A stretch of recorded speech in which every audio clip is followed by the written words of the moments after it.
In November 2022, one of the largest crypto exchanges in the world collapsed. Not slowly, not quietly. In about 72 hours.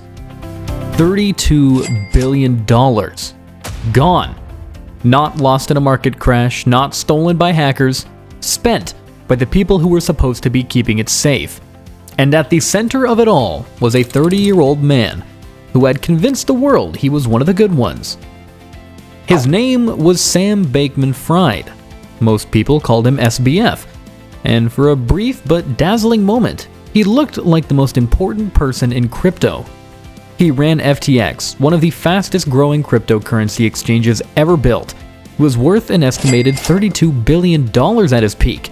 He donated millions to political causes. He testified before Congress. He was on the cover of magazines. He wore cargo shorts to every meeting. He slept on a beanbag in the office. He drove a used Toyota Corolla despite being a billionaire. He talked constantly about using his wealth to save the world. He had a name for it: effective altruism. Earn everything, give anything away. Be the richest person in the room, and also the most virtuous.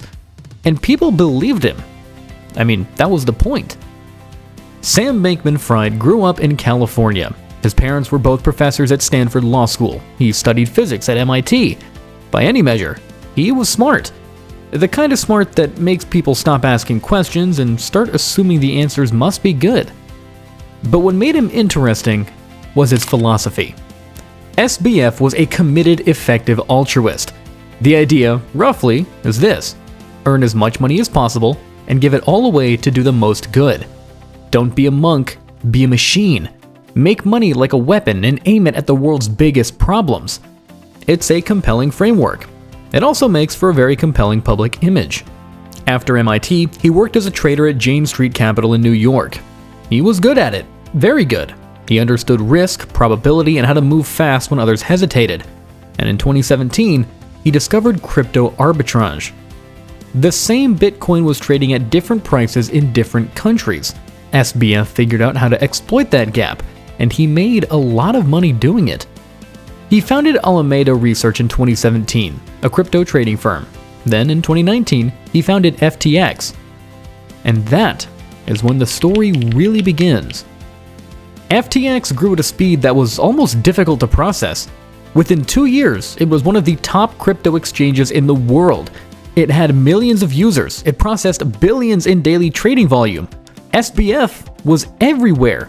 He sponsored the Miami Heat Arena. It was renamed FTX Arena. He ran Super Bowl ads. He got celebrity endorsements from Tom Brady, Gisele Bündchen, and Larry David. He even appeared in a commercial alongside Seinfeld, playing a character too smart to miss the next big thing. He became the face of what legitimate crypto was supposed to look like. The responsible guy, the one talking to regulators instead of hiding from them. The one who wanted rules, because he said the industry needed them. Sequoia Capital, one of Silicon Valley's most respected venture firms, invested in FTX. They published a glowing profile calling SBF a once-in-a-generation entrepreneur. They later deleted it. At its peak, SBF was worth an estimated $32 billion. He was just 29 years old. None of it was real. While FTX was growing in public, something else was happening in private. FTX had a sister company, Alameda Research, the trading firm that SBF had founded before FTX. And the two companies shared something that they were never supposed to share: customer funds. Now, when customers deposited money into FTX, they trusted that it would be held safely. I mean, that's the basic promise of any exchange, really. Your money stays your money. Instead, FTX was quietly sending billions of dollars in customer funds to Alameda. Alameda then used that money to make high-risk trades, to buy real estate, to fund investments, to prop up the balance sheet, to make loans to executives, including SBF himself. And FTX customers had no idea. The exchange wasn't holding their money. It had already spent it. While all of this was happening behind closed doors, SBF kept giving interviews, kept donating money, kept talking about ethics. He was one of the biggest donors in the 2022 US midterm elections. he gave to both parties, framing it as a commitment to good policy, not politics. He funded pandemic preparedness research, animal welfare organizations. He talked about giving away his entire fortune before he died. And the media loved him for it. Forbes, Fortune, the New York Times. Everyone was writing about the altruistic billionaire who happened to be the face of crypto.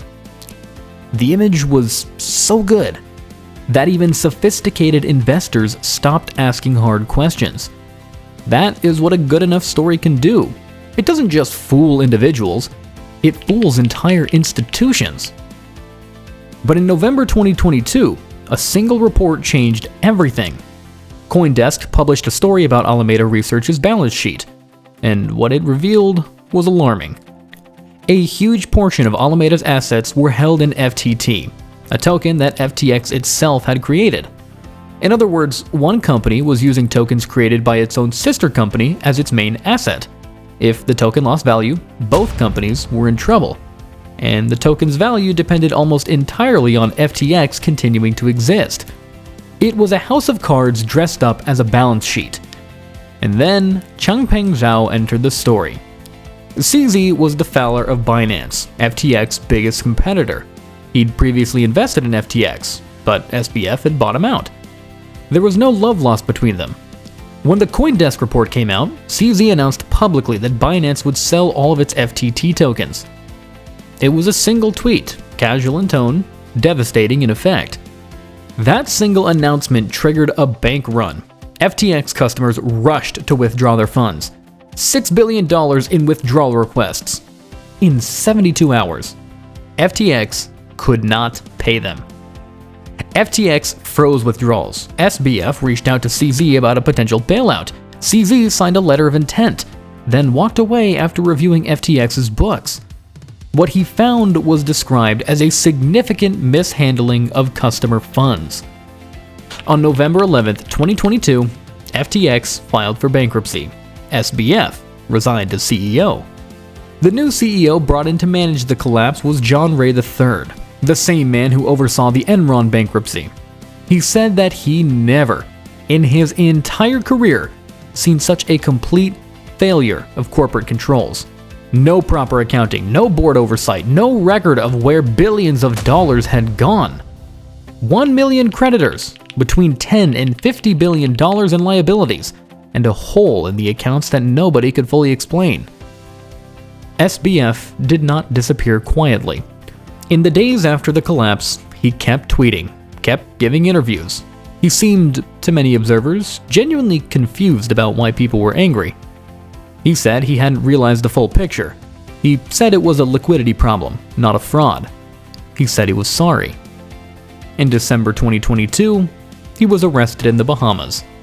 He was extradited to the United States to face federal charges: wire fraud, securities fraud, money laundering, campaign finance violations. His inner circle cooperated with prosecutors.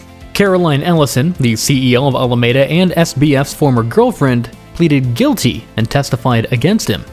2 other FTX executives followed. In November 2023, Sam Bankman-Fried was found guilty on all 7 counts. In March 2024, he was sentenced to 25 years in federal prison. The man who said he wanted to save the world had stolen from the people who trusted him most. The FTX story is easy to reduce to a simple narrative. Bad man steals money, gets caught, goes to prison.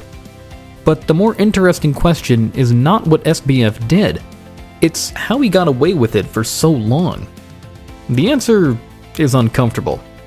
Because it wasn't just greed that built FTX. It was our willingness to believe in someone who looked the part.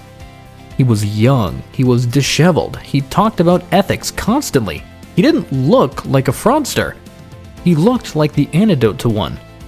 Regulators were charmed, investigators were charmed, the media was charmed.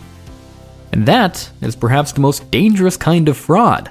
Not the one that hides in the shadows, but the one that stands in the spotlight and dares you to look closer. FTX promised to bring crypto into the mainstream, to make it safe, regulated, legitimate. Instead, it became one of the largest financial frauds in modern history. a company built on borrowed money, a founder built on borrowed credibility, and a $32 billion empire built on other people's trust. Sam Bankman-Fried didn't just steal money, he stole something harder to rebuild. He stole the idea that crypto could be trusted. And that is a debt that no sentence can fully repay. If this story made you think twice about who you trust with your money, be sure to drop a comment down below. I really do read every single one. And if you want to understand the next great collapse before it happens, you already know where to subscribe.